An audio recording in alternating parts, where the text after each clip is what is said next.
the selection by Conway Twitty of these particular executors, I'm not inclined to be too critical of that. It did turn out that they seemed to not be able to handle the beneficiaries well.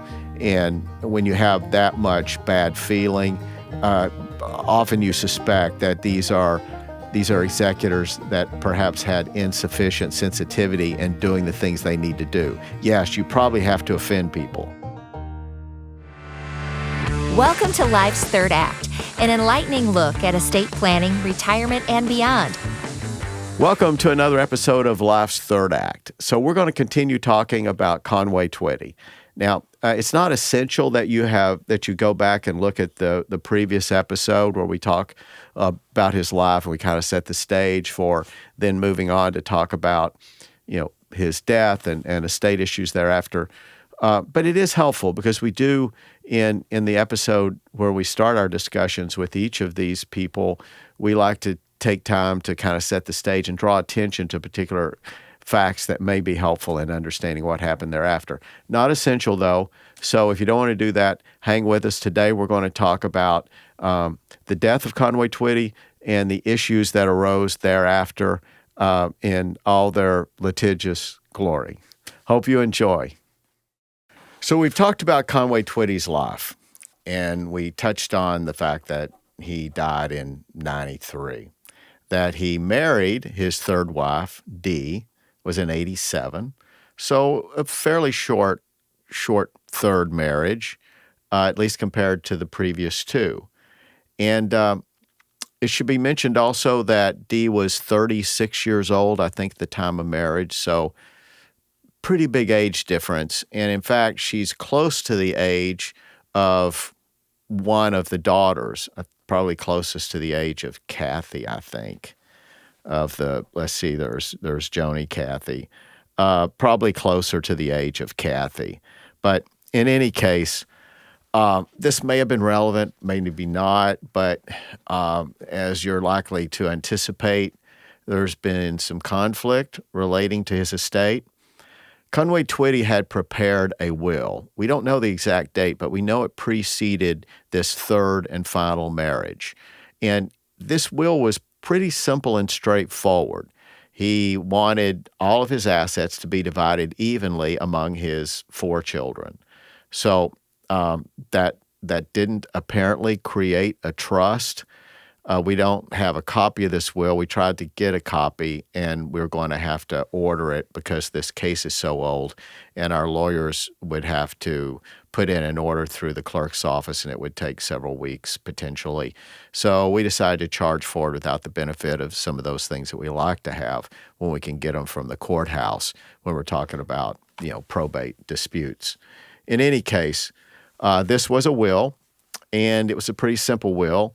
And it did not anticipate a remarriage. It did not anticipate a surviving spouse. This is obviously something that you should remember when you're thinking about doing your estate planning. It's very important that you consider changes in your life, and we'll talk more about that in a little bit. But it's important to think about the fact that the plan you had in mind in just the recent past can be dramatically changed by developments that are called life. Things happen as years go by. In this case, I think Conway his attention was diverted. He was always a worker, very much a guy who was committed to his career, very conscientious, ambitious. He wasn't one to waste his time. He was always this whirlwind of activity and productivity and a number of business ventures, some of which succeeded, some didn't. But nonetheless, he was a guy who was always busy. And I think in that swirl of activity that he just failed to get to that. And perhaps also exacerbating circumstances is the fact that he had this head injury, which we mentioned briefly in the previous show. He had a head injury that occurred when he was getting off a bus. This was around 1990, and he was getting off a bus. They were in Branson, I think, but he falls. And when he falls, he hits his head, and all those around said it was this very loud knock that happened. And it was a head injury. And it was an injury that probably had the sort of consequences that we now know a lot about. And I think that though he followed up, he had physicians look at it, probably not immediately because there wasn't an open wound that resulted from the fall, but it was a hard fall. And many around him are insistent that his behavior changed, that thereafter he was not the same person that he had been before. His thinking seemed slower, his responses, even just behaviorally. So this is something for which there's not any documentation, but I tend to believe these impressions of those around him, and it kind of makes sense in his later years, though he continued to be active. But this was, 3 years before he died. And I think that could be relevant to his inclination to do some of the planning that we think that he should have done. But also, let's face it, it's simply a trait, it seems, of all of us to push off such things, to assume that our mortality is not going to come knocking around the next corner, that instead we have decades and we'll think of that later. And I think that that's the sort of thinking that is behind a lot of failures regarding estate planning and the bad consequences that flow from those. In this case, there was a lot of assets. The estimated value of Conway Twitty's estate when he passed in 93 was $15 million was the number that I saw most commonly, which, remember, if you put that in today's dollars, it's at least 2 times that and probably more like 3 times that. So it's a substantial estate. And that is probably also undervaluing the value of the intellectual property, which we talk about a lot. And that's projecting the value of assets, the stream of which, the income stream, will be spread over decades. And in those cases, we find that often more conservative valuations are done in the tug-of-war between the IRS wanting to impute much greater projected cash flow, which means a higher present value and taxes for those, versus the family members whose predictions are always more conservative and as a result in less estate and gift taxes. So in this case, at least we'll say in today's dollars, $50 million, but in actual dollars at the time, somewhere in the range of $15 million. Now, even that is murky because there was a lot of conflict that developed. So we have a will in which everything was given to the 4 kids. Well, there's a wife, and apparently a wife that was in pretty good standing with her husband at the time of his death. Now, whether or not this was a quality marriage or not, from a legal standpoint, she was a spouse, period. But when it is a quality marriage, you can be confident that this is a case not where likely Conway Twitty concluded that he wanted to scrupulously exclude his present wife and as a result consciously decided to not amend his will. That wouldn't have achieved the goal for a reason I'll tell you in a second. But it just didn't comport with the facts. The facts are that his marriage seemed to be pretty good. His wife was playing a substantial role in his life at the time, and she was influential. So I think we can assume that he did want to give her something. Now, let me address when I say that it wouldn't have been effective anyway, is that there is this thing about which we'll talk not a lot, but we're going to take some time and talk about this thing called a spousal election. And a spousal election exists in pretty much every state in some form. And what it says is that when somebody is a spouse, whether or not the deceased spouse included them in the estate planning is irrelevant because they have a right to take from the probate estate, things that go into the probate estate. So that's an important condition. But things that do go into the probate estate, they have a right to take from that a certain percentage just by virtue of their being the spouse. It's called an elective share. Very common, been around a long time. As you might imagine, there was a time when often it was the husband that died first, still is statistically, but at one time it's a dramatic difference because the guy was working and more at risk for injuries and whatnot in an earlier day. And so wives would potentially become wards of the state if they were excluded from the benefits of what the husband owned at the time of death.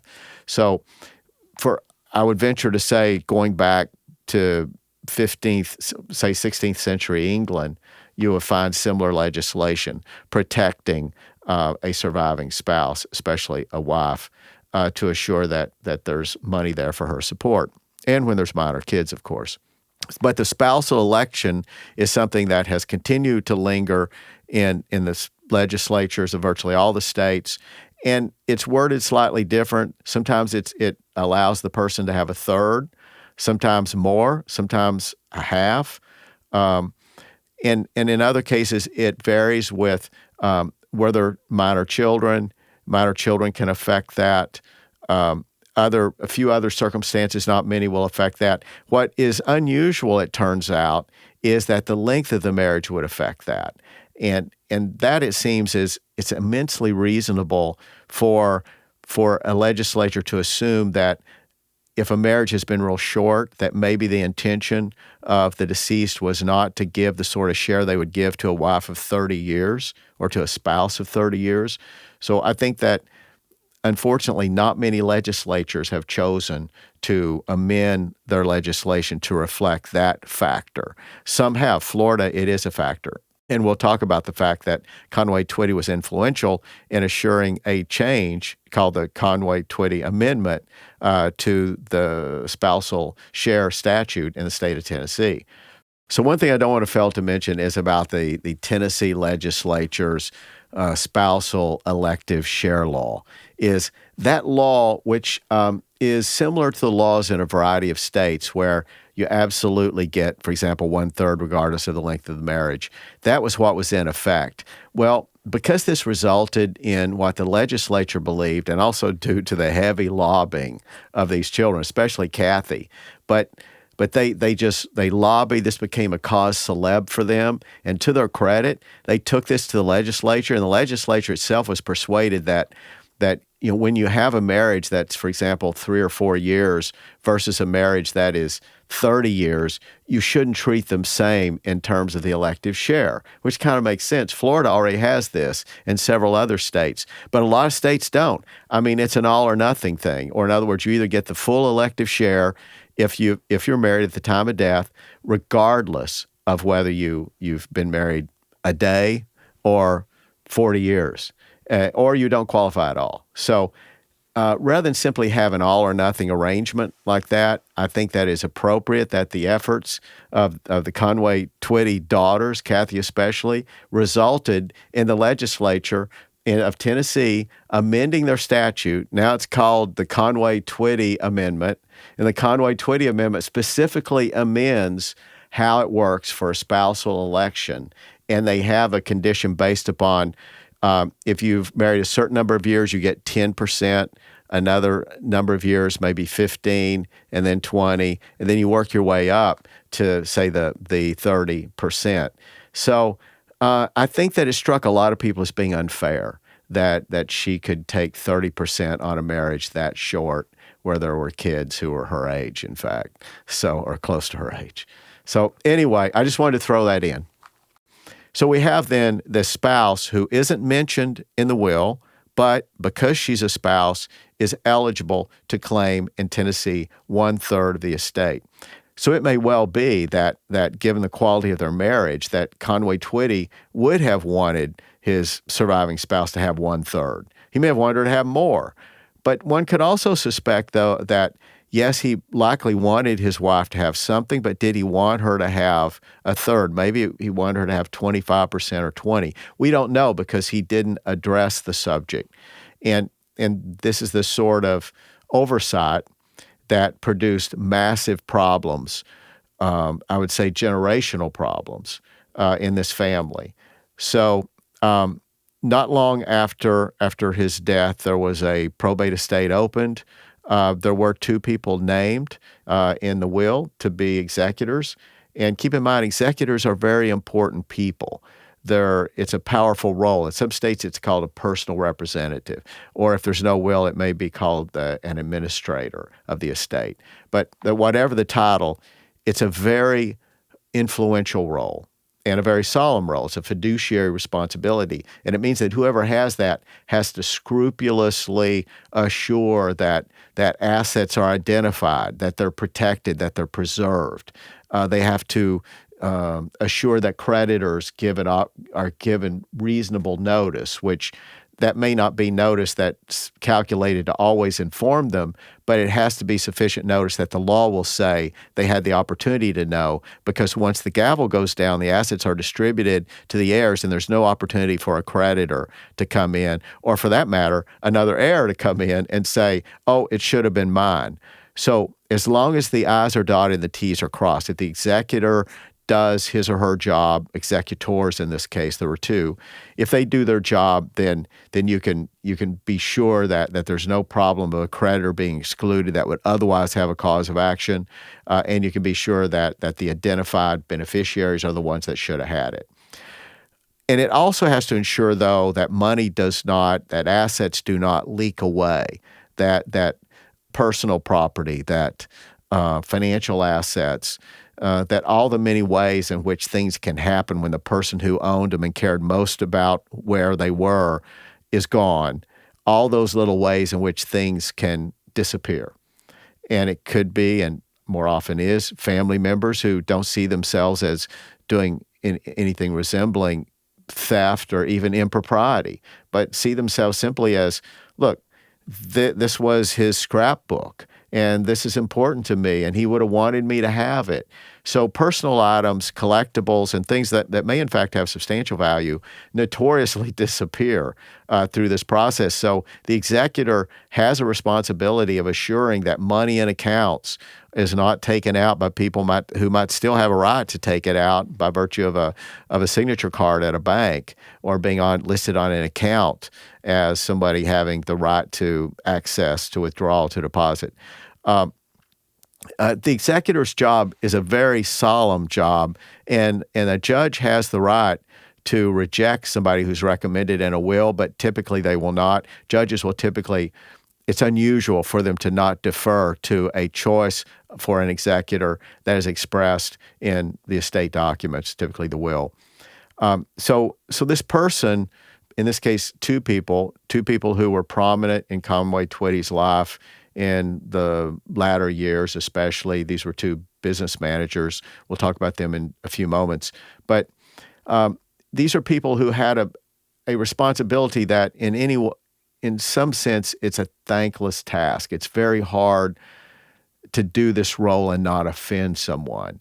It's not the sort of happy law that estate planning often is. When you're an estate planning lawyer, it's often, a very pleasant and fulfilling experience to develop a plan for your clients and to see them, start implementing it in their life, et cetera. But the role of executor has often competing interests, and it's not possible for the creditors and the beneficiaries to be sitting on the same side of the table, for example. And almost always, it's not possible for the beneficiaries themselves to be sitting on the same side of the table, because often the nature of the assets is it's a zero-sum game. You have a certain pot of money with a specific amount in it, and to the extent you increase a share, you diminish a share. So there are exceptions to what I'm saying, but for the most part, an executor is somebody who's in the middle of a situation in which parties are competing for a favorable decision. Now, the executor is not the final word, I should mention. The judge ultimately approves the distribution plan, the plan regarding the identification and the payment to creditors. So those things are approved either along the way or in the end by the judge. But as a practical matter, executors are very influential. And you don't want to cavalierly award that position to someone. And you definitely don't want to award it to someone who is going to have levels of conflict, high levels of conflict with key people in your plan, your beneficiaries, namely. So who is it then that you choose for this role? Well, it wasn't a bad decision that Conway Twitty chose two business managers who, let's pull the name of those business managers and we'll stick them on here. But anyway, so these managers, they definitely had experience. And I don't think, while there are beneficiaries the children especially, who will allege that they have legitimate complaints relating to bias and preferences and just simply vindictiveness, they would make those allegations, I'm sure, against one or both of these executors. But also D, the surviving spouse, would make some of these allegations too, though I think that there was less conflict with her side of the table than with the other. Whoop, Scout. Oh, this is my faithful guard dog, Scout. So the selection by Conway Twitty of these particular executors, I'm not inclined to be too critical of that. It did turn out that they seemed to not be able to handle the beneficiaries well. And when you have that much bad feeling, often you suspect that these are executors that perhaps had insufficient sensitivity in doing the things they need to do. Yes, you probably have to offend people. But when you have this much vitriol and conflict and litigation, as there was in this case, you suspect that maybe there was somebody who had more of a mediational mentality who could have been in these roles that would have been more inclined to find solutions than to multiply. So again, I don't know the details about these people, nor even the details relating to the interactions with the kids and the surviving spouse. What I know is there was litigation that commenced virtually the first year after the death of Conway and continued for a decade, more or less. And let me pull up here. So in terms of the timeline of the estate disputes, from 93 to 94, there was this is a period in which there was a lot of legal wrangling regarding a variety of issues, many of which relating to the wife's right to take an elective share. And clearly she had that right. The kids were stunned by that. They didn't realize such a thing existed.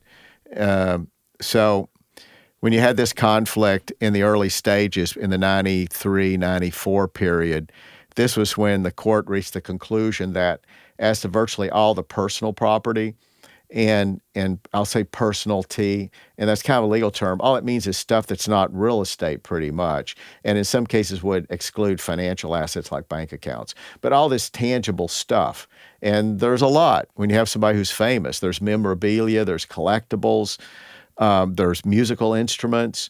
I mean, clearly north of $1 million was represented by these personality items. And so when you have family members, in this case, this resentment that was felt by the children toward the surviving spouse and her assertion, this claim to 1/3, which the kids were virtually convinced that their dad wanted everything to go to them, that even if he had given thought, or they would argue that he did give thought to whether he needed to amend his will and concluded he didn't. Wouldn't have known about this statutory right to take an elective share. So the kids were convinced that their dad didn't change the will because he thought everything was going to go to them. That's the way he wanted to keep it. And that could have been true. So that set the stage for a lot of conflict. And so one of the first matters to be settled was, what do you do with the personality? And it's a shame when you have to order that that's sold at auction, because even though some will bring a significant amount of money, like the guitar that he preferred, things such as that will bring good prices, but a lot of stuff is not going to bring the price that those things would have had in value to the family. Now, the judge's position in ordering such a thing is that, look, I can't do anything else. These parties cannot amicably decide how to distribute assets. And in that sense, a probate dispute is like a divorce. A divorce is really, that's what it represents. When you hear about a trial and divorce, when you hear about a lot of litigation costs, there are lots of reasons for that to happen. Could be a custody battle. But much of the time it includes, if it in fact is not dominated by the fact that the parties cannot mutually agree how to divide up the stuff. It may not be that they reject the idea, for example, of spouses if it was a 50-50. In this case, there was some obviously resentment regarding even the 1/3, but even when they agreed that, okay, 1/3 value has to go to the surviving spouse, even once they get to that point, they can't agree on which assets or how to divide them. There's so much conflict and resentment between these two groups that the result is that the judge says, fine, all I can do is order it sold. That's what happens in divorce court. It's very wasteful. Rarely does it produce the best outcome. When you sell under circumstances like that, usually it's not a good thing. If you take the time to list things and sell them over time, that's more likely to produce a much larger number. But that's not the nature of probate, is to keep a probate estate open for 10 years. Now, sometimes that happens because conflict goes on for 10 years and they can't close it. Remember, closing it means that these executors turn into the judge, yep, I've identified all the creditors, the creditors have been paid the appropriate amounts, the beneficiaries have identified those, we've allocated or distributed the assets to them in the appropriate amounts according to the will or the trust, whatever it was, and judge sign off on this, and the estate will be closed. Well, you can see where they can stay open for a period of time. But in this case, the judge is not going to keep a estate open just so they can take the time to sell some of these things for more money over a longer period of time, when in fact the parties could each compromise and end up getting this done between them. But that wasn't going to happen. So the judge ends up saying, fine, everything's sold of all the personalty. So they have a sale, and apparently it did yield something north of $1 million. And it's true that technically there's nothing to prevent the children from bidding. There's nothing to prevent the surviving spouse, D, from bidding. So they can still bid and say, I'll be the highest bid because this is so important to me. I want this set of family album of pictures, whatever it might be. But they didn't have the cash. I mean, D really had access to more money than these people. Apparently, the family, these children are not affluent. They had lived on the Twitty estate, which we'll talk about in a few minutes. They had lived there for some time, and they had jobs essentially working for Twitty Enterprises. So they, the family relied on Conway, and that was just the nature of the relationship. Maybe this was something that the wife, that Dee, resented all along. It doesn't take much imagination to conclude that probably was the case. She just resented this. But it was the arrangement. And Conway liked the idea that he was taking care of his family. But the point is, it left them with, they had no cash here to step in and to buy these things. So we'll talk more about their living arrangements in a few minutes. So the first litigation relates to how do we divide up the stuff. And once that auction is held regarding personalty, then there's a dispute about trying to replace. I think this was the next dispute. Anyway, one of the disputes that developed early was these executors are biased. They're not prepared to pursue this in a disinterested way. And they went to the judge, made a motion to replace. The children made the motion to replace these two guys. And the court felt, no, they are qualified. They're business people. Conway knew them a long time. Conway chose them. So really, this is a court deferring, as I think is appropriate, to important choices by somebody doing estate planning. When you choose somebody that you want to take care of your minor children, the court is not required to grant that. It's more of an expression of a wish when it comes to children. But even then, the courts will be very differential to the expression of that choice. But certainly when you're choosing like a trustee or executors, key people in your plan, rightfully, courts say, look, this was somebody that they felt reflected and understood their priorities. So this testator, this trustor, we want to honor their wishes because this person's going to have to make a lot of individual decisions. We don't know what Conway would have done. So these people probably do. So Conway thought.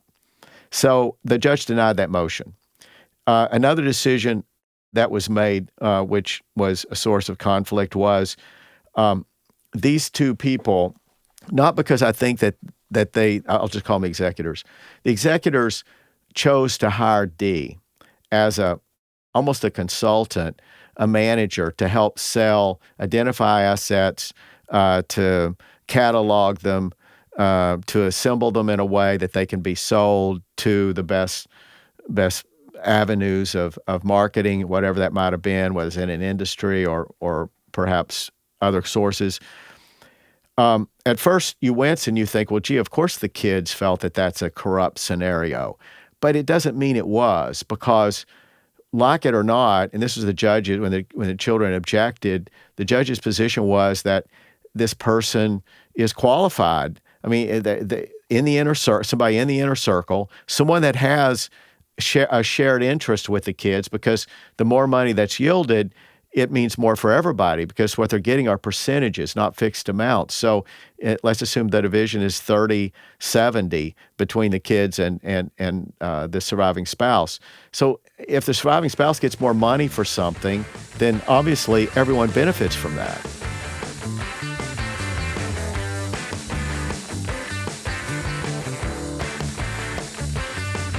We hope you enjoyed Life's Third Act, sponsored by Cordell and Cordell, your advisors for estate planning and beyond. Subscribe and join us weekly for thought-provoking discussion and topics exclusively focused on estate planning and your financial future. Discover more at CordellCordell.com. The choice of a lawyer is an important decision and should not be based solely on advertisements.